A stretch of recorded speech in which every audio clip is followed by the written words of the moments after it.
Well, it was a really fun weekend for Tennessee athletics. Baseball sweeps on the road at Florida for only the third time in program history. The heroics and extra innings. Tennessee basketball gets a big-time commit from a combo guard. We'll tell you all about Tyreke Key and more on that 30 for 30 conversation we had on Friday. So many of you guys brought in some great and valid points on which should be the next 30 for 30 regarding Tennessee athletics. We'll discuss all that here on a Monday, Locked On Vols.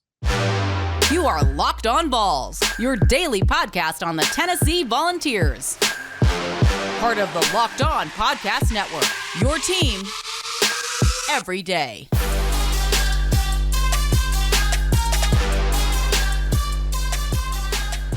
Hey everybody, welcome into this edition of Locked On Vols, your team every single day. I'm your host, Tyreke Key. Welcome into it.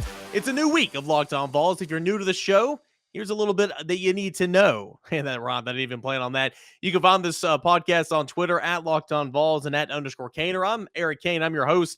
I do radio in Knoxville, Tennessee at 99.1 The Sports Animal. I write for the rival site covering Tennessee. That's VolQuest.com. Tomorrow is Twitter Tuesday. If you want to get any questions, comments, concerns, those DMs are open. Go ahead and submit your arguments. We'll discuss it all on tomorrow's edition of Locked On Vols. But this is your daily Vols podcast. Every single morning when you wake up, weekday mornings when you wake up, you can find this podcast on YouTube, on Spotify, on Apple Podcasts, on Google Play, wherever. Apple Podcasts, it's all there and more. This is Locked On Vols. So we'll start with basketball first, get into baseball in a little bit as we continue on with this this show.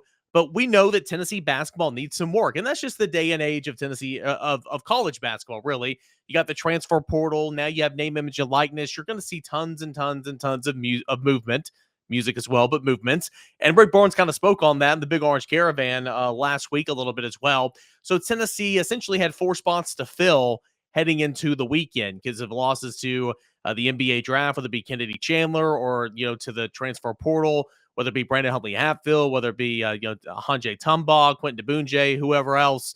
So Tennessee had 4 roster spots to fill, essentially. And plus, you already lost, John Fulkerson because he played here for, 12 years.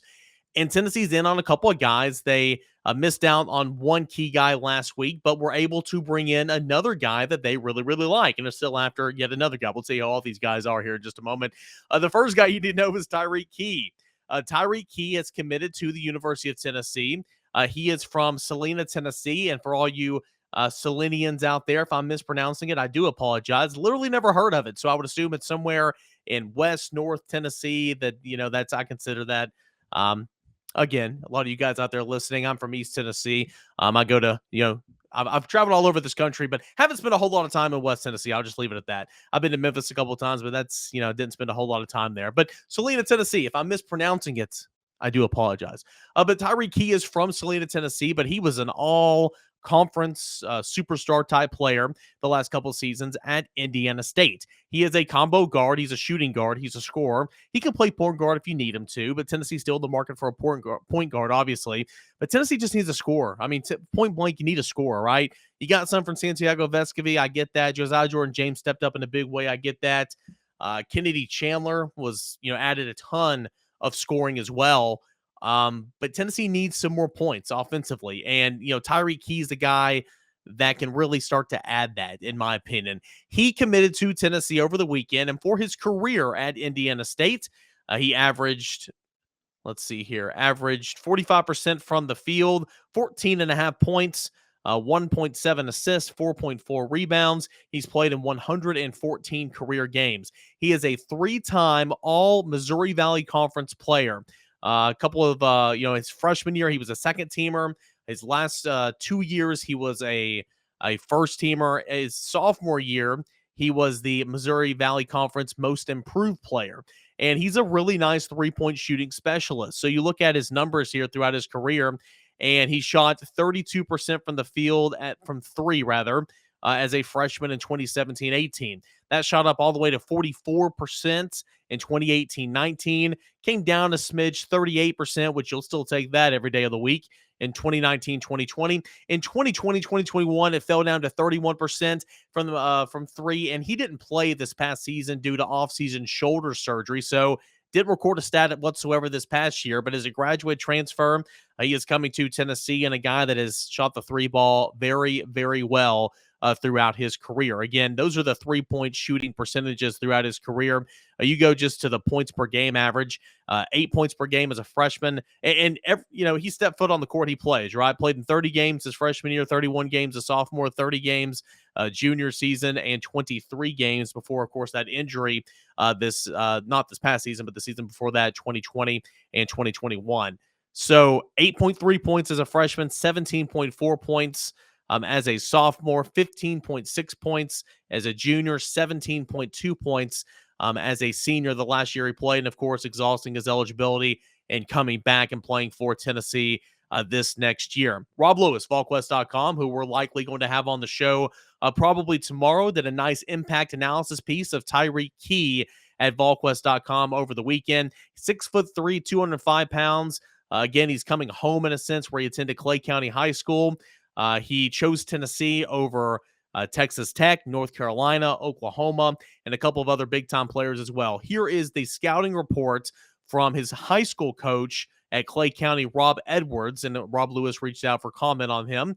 Quote, this is from Clay County head coach Rob Edwards, who coached Tyreke Key back in high school. Quote, I'm not surprised by the career that he's had at Indiana State or the opportunities that he has had since deciding to transfer. He was always a tremendously hard worker who does things the right way. He probably spent more time in the gym getting up shots than anybody I've ever had. I knew he was an elite player by the time that he left there. He was always a really efficient scorer. He averaged 38 points per game for us as a senior. Wow, that's incredible.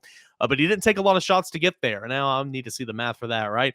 He's still efficient, but where I think he's really improved is as a perimeter player. He's very polished, that part of his game, and he's an excellent defender. So that's a good thing, too.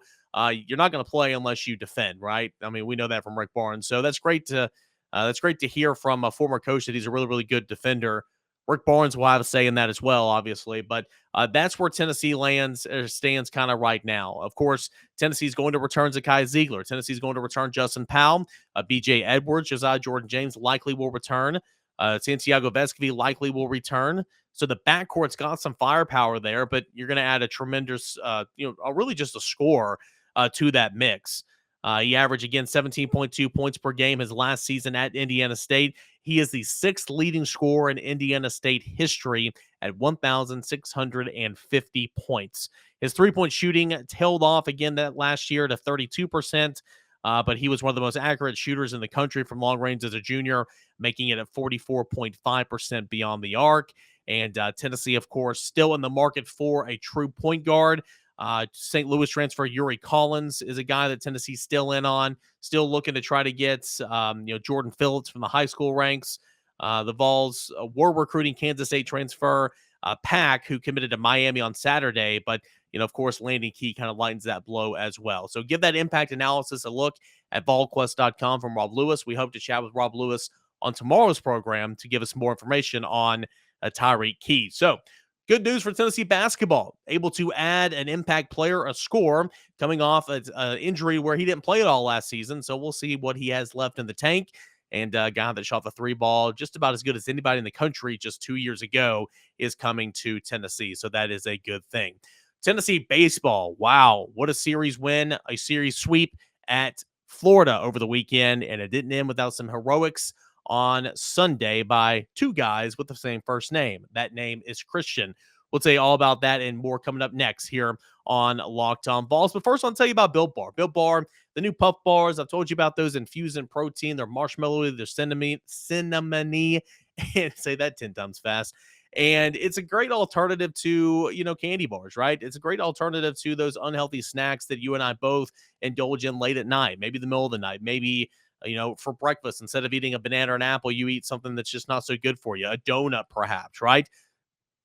Take that out, put the Built Bar in. It's 17 grams of protein. Let me say that again because I stuttered. 17 grams of protein, only 130 calories, 4 net sugars, 4 net carbs, 17 grams of protein. You compare that to a normal candy bar, sitting somewhere around 240 calories. It's good for you We all want to look our best, especially with what this last weekend was. Man, I was trying to get to the river. I was. It shows you how backwoods Jeff County I am when I would say I was trying to get to the river because it felt so good, right?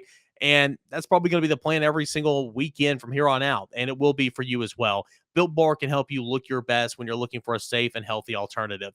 Go to built.com, use that promo code LOCK15. You're going to get 15% off your order. Use promo code LOCK15 for 15% off. That is all at built.com. And another supplement that's going to help you feel your best and look your best, that's AG1. Look, I didn't have the time, right? I wanted better health, more energy, optimized immune system. I hated taking pills, hated taking vitamins. I wanted a supplement that actually tasted great. And I wanted to see what all the hype was about, right? That's what I heard, and that's what I decided to indulge in the product of AG1. With AG1, you have 75 high-quality vitamins and minerals, whole food source superfoods, tons of stuff that is good for you, a special blend of ingredients that supports your gut health, your nervous system, your immune system, your energy your recovery, your focus, and aging. Look, I'm on camera here on YouTube every single day right now. You want to think I want to look my best, right? That's why I have the nice little fresh cut from this past weekend. But I'll look different from what I did, 5 years ago because hey, I'm 5 years older, right? I want something that helps with aging, and I'm sure you do as well. AG1 can help you with that. Plus, the price is very affordable, right? Costs you less than $3 a day. You're investing in your health, and it's cheaper than your cold brew habit, right? You're investing in an all-in-one nutritional insurance with AG1. To make it easy, Athletic Greens is going to give you a free 1-year supply of immune system supporting vitamin D and 5 free travel packs with your first purchase. All you have to do is visit athleticgreens.com/college. Again, that's athleticgreens.com/college to take ownership of your health and pick up the ultimate daily nutritional insurance. That's all at AG1. Welcome back in here to your Monday edition of Locked On Vols. I'm Eric Kane. Glad to have you guys along for the ride. Don't forget Twitter Tuesdays tomorrow. Anything you guys want to know about recruiting, about football, spring practice, about baseball, whatever you want to know. Hey, we've got tons and tons of things we can talk about right now up on the hill, for Tennessee. So DM me at _Kaner at Locked On Vols. Get me in whatever you got. That's on tomorrow's Twitter Tuesday episode. Plus, we hope to speak with Rob Lewis as well on Tennessee commit Tyreke Key via the transfer portal. So big show coming up tomorrow as well. We'll get into some more 30 for 30 conversations. You guys did an awesome job DMing me, tweeting me, commenting on the YouTube page about what you like to see in a 30 for 30. I'm going to tell you what some of you guys said because I loved it. That's coming up here in just a moment. But let's talk about baseball. Let's talk about that number one team in the entire country. That's the Tennessee Volunteers. All right, so we all thought, Ben McKee and myself on the Diamond Vols podcast, that, Tennessee would take the series, but it'd be, probably 2-1. It's just so tough to continue to sweep in SEC play. I don't care how good you are. Gosh, and Florida's not nearly as good as what it usually is. Florida's incredible. Florida's still, the program's incredible. The record's not this year, but it's still good enough to beat you because it's, it's infused with talent, right? But the Vols did nothing yet, but yet again, but just make some history, right? Sunday's win marked the first time in 16 years the Gators were swept at home by an SEC team. It was also the first sweep in Gainesville for the Volunteers since the 2001 season, and only the third time ever for Tennessee in Gainesville, the other one at 1971. The Vols have now set a new program record with 8 series sweeps in a season. The previous record of 7 was set by the 1994 SEC championship squad. So Tennessee baseball is absolutely rolling right now. We'll talk about Sunday's game quickly here in just a moment, but first let me reset the conversation. Friday night, it was Tennessee winning 8-2. It was a 7-run second inning for the Volunteers, 7-run second inning for the Volunteers, and Ben Joy's able to get out of a jam there in the 8th. Chase Burns got back to doing Chase Burns-like things. 6 innings and a third. He gave up only 1 earned run, 2 runs overall, 5 strikeouts, 3 walks on 98 pitches. He was fan-freaking-tastic. And Ben Joyce, as I mentioned, pitched an inning and 2/3, came to the aid of Chase Burns in the 7th, got out of a big 1-out, 2-1 jam in the 7th, was able to pitch an inning and 2/3, and then Redmond Walsh came on and pitched the 9th to hand Tennessee the win. So that was Friday night. And again, Friday night you had a big knocks from Trey Lipscomb, who had a 3-run home run, a 2-run showed in from Cortland Lawson. It was a big day for Jordan Beck at the plate. I mean, as always, right, and Cortland Lawson as well. So, that was Friday night for the Volunteers. Go to Saturday. 3-0 for Tennessee, and the return to the weekend rotation of Blade Tidwell. Remember, Chase Dollander, the SEC leader in strikeouts heading in to the weekend, got hit with a comebacker on his non-throwing elbow and was forced to not be on the active roster this weekend. So what a luxury it is to have Blade Tidwell, a freshman All-American this past season, coming in. Of course, he missed the first part of the season due to injury and would be the Friday night starter for Tennessee if not being hurt, and any other team in the country likely. But Tennessee's weekend rotation has just been incredible. So Blade Tidwell comes back, and he goes, how many pitches did he go? He went 72 pitches. I capped it at 65 going into the night. He went 72 pitches through 4 2/3, did not surrender a run, allowed only 2 hits. That was awesome. A great bounce back. I don't even say bounce back. A great, first outing. He's pitching some midweek games. He's come out of the bullpen a couple of times. But, I mean, really, this was the true first test for Blade Tidwell. And so job well done to him. He had 5 strikeouts, 1 walk. He faced 17 batters and finished with 72 pitches. So he'll continue to get stretched out. He looked good. Camden Sewell came on, pitched the final 4 innings in a third in a piggyback manner. Looked really, really good and was able to slam, combined with, obviously, Blade Tidwell for the 2-hit shutout. 2-hit shutout. The Florida Gators could do nothing of the sorts. Finished the game with only 2 hits, 1 error, and no runs for the Volunteers, who had RBI knocks from 2 from Drew Gilbert, of course, and then 1 from Luke Lipschia. So that was Saturday night. And then finally on Sunday, and we're going to try to be quick here. I'm going to blow through some things. Tennessee was getting no hit into the 7th inning. Tennessee was getting no hit through into the 7th inning, right? I mean, think about that. This offense on Sunday, Drew Beam was not Drew Beam of normal, right? He struggled a little bit, and that's okay, right? I mean, it's incredible. He's been pitching as well as he has, considering he's a freshman who hadn't pitched in 2 years, thanks to Tommy John surgery and COVID. But a true freshman, looked like a true freshman today, and for the first time all season, really. Just 4 innings plus. He gave up 3 runs, 4 hits, 1 strikeout, and 3 walks. Will Mabry, Mark McLaughlin, and Redmond Walsh came on to combine to pitch the final 7 innings of the extra inning finale for Tennessee in the 6-4 win on Sunday afternoon. But it didn't come before some heroics. First, Christian Moore. Bottom of the 9th inning, Tennessee runs 2 and 3 of the inning. The Volunteers need to tie it down 4-2. In steps in true freshman Christian Moore, and we'll have John Wilkerson of the Vol Radio Network. I have permission to play this. Give this a listen. Pitch grounded past the diving third baseman into left field. Here comes 1 run. The throw will not be in time. Christian Moore has delivered big time for the Big Orange, and this game is tied at 4, ladies and gentlemen. Unbelievable. 3 runs here in the 9th. The go-ahead run at second. Moore runs batted in 24 and 25. Just pounded that ball past Derek Beatty and into left. And Tennessee tied at 4 here in Florida. We fast forward on to the 11th inning. In steps in Christian Moore again. This ball game is tied 4-all. There's a runner on base path. And here's John Wilkerson again for Tennessee to get the lead. That ball hit high in the air into left field. Langford going back to the fence. That ball is gone. Langford got to the wall and ran out of real estate as Christian Moore has done it again for Tennessee. A 2-run bomb for the freshman. He's driven in the last 4 for the Big Orange. And for the first time today in Gainesville, Tennessee has the upper hand. Home run number 9, runs batted in 26 and 27, and it's Tennessee 6, Florida 4. And then finally, Tennessee leading 6-4, the bottom half of the 11th, just 1 out away, and Tennessee looking to corral that final out, and boy, was it a final out to say the least. Here's the end of the game call, and another Christian making a highlight reel play defensively. This time it's Christian Scott in left. Give this a listen here from John Wilkerson. Here it is. Driven in the air towards left. Christian Scott at the warning track. A leap at the fence. Did he make the catch? He did! He robs a home run off the bat of Judd Fabian, and that's the ball game. Went high, reaching above the fence to take one away. from the co-leader of the SEC in the long ball category, and in the bottom of the 11th.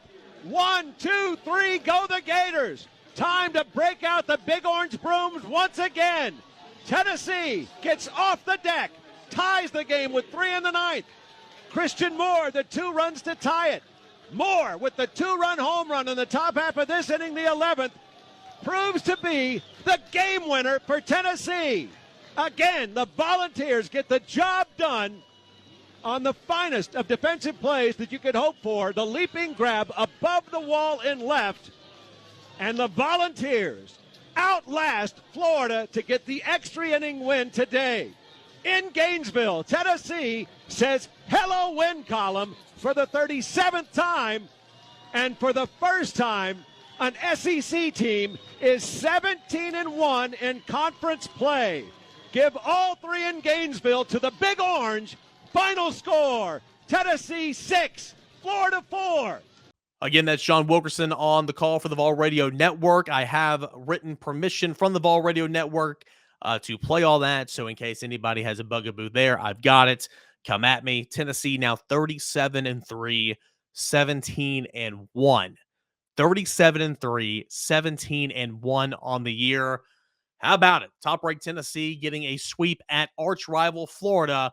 The first SEC team to do that at Florida in 16 years. First time the Volunteers have done that since 2001. First time the Volunteers have done that, or really only the 3rd time ever in the history Tennessee has swept Florida at Florida.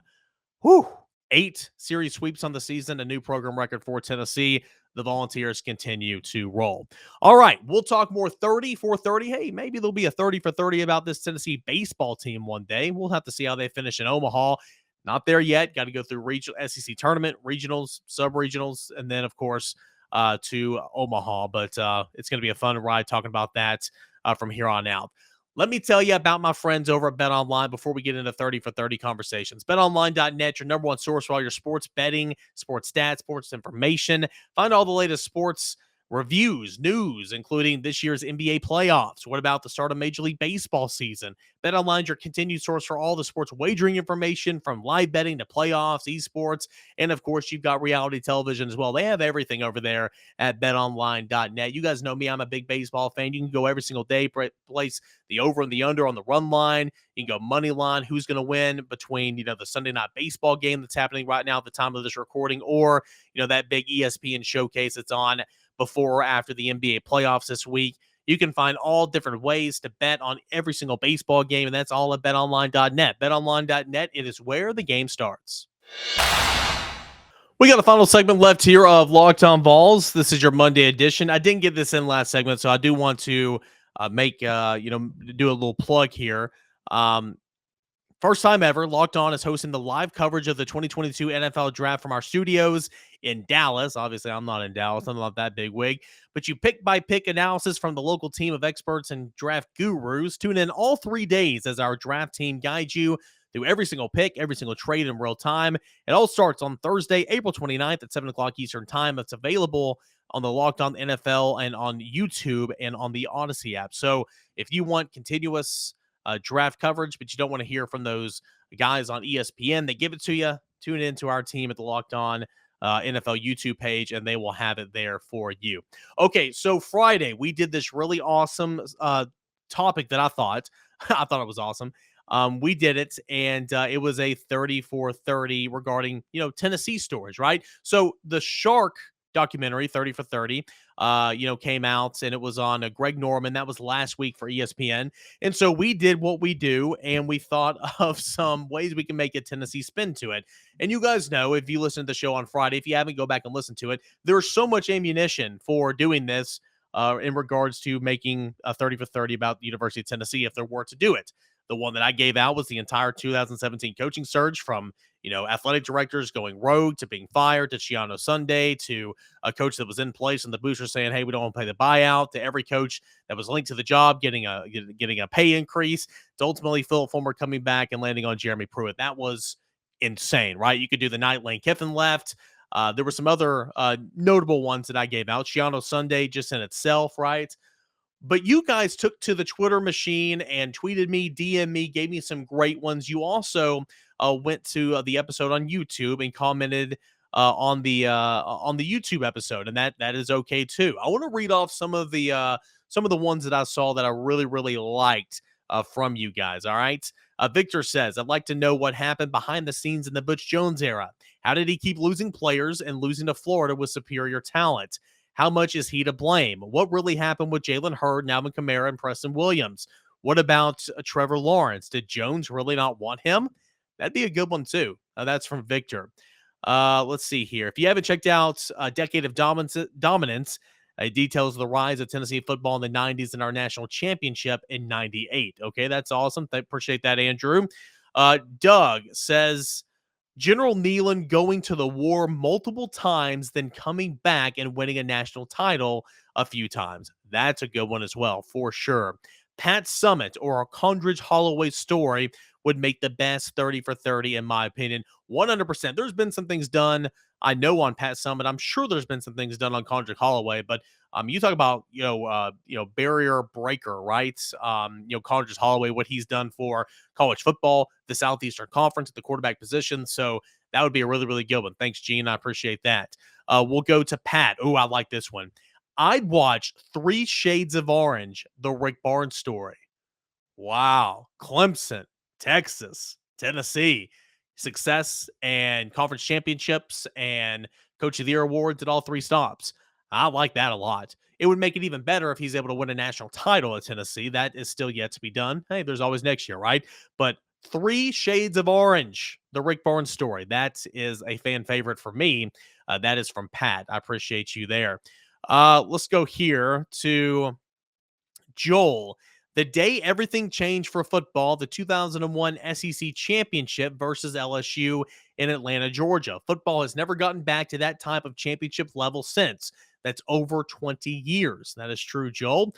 Jacob says, Shiano Sunday week, including the overview of the previous 10 years of dysfunction that led to the Vols fans being fed up. And I do want to make point in time, or I do want to, make a point right here. That Martin Nagy, our guy over, right here in Knoxville, he's over at T-Dot now, formerly at Channel 6 back in the day. He wrote Decade of Dysfunction. You can buy that book on Amazon. I've read it. It's really, really cool. So he points a lot of this stuff out as well. But Jacob points that out, and the word dysfunction just kind of made me think of that. Let's see here. Oh, I like this one from Jeff. This might be my favorite one. Fall of King Johnny and how Fulmer took over in 1992. Oh my goodness, how that would be a great 30 for 30.